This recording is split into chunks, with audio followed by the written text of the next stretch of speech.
প্রায় 40 বছরের পার্থক্য। প্রদীপ কুমার বন্দ্যোপাধ্যায় ঘটনাটা ঘটিয়েছিলেন 1972-এর মরশুমে। পরপর 32টি ম্যাচে অপরাজিত ছিল ইস্টবেঙ্গল। আর এই 2012-তে মর্গানের টিম লাল হলুদ অপরাজিত টানা 30 ম্যাচে। আর 3 ম্যাচ জিতলেই মর্গান ব্রিগেড ইতিহাসে 1 নম্বর জায়গা দখল করে নেবে 72-এ সুধীর কর্মকারদের সরিয়ে।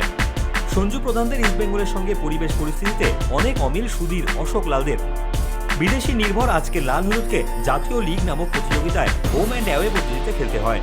পাশাপাশি কলকাতা লিগে পিয়ারলেস বা পুলিশের বিরুদ্ধে খেলতে হচ্ছে। কিন্তু হাবিব আকবর, স্বপন সেনগুপ্তদের একটা প্রতিযোগিতাতেই তখন মনোসংযোগ করতে হতো।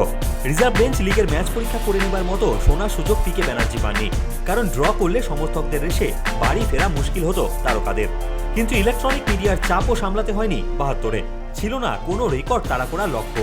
তবে 72-এর সঙ্গে 2012-র ইস্টবেঙ্গলের সবচেয়ে বড় অ্যাচিভমেন্ট হলো এই রেকর্ডটা দেশের অন্য কোনো ক্লাব তাড়া করার যোগ্যতা অর্জন করেনি।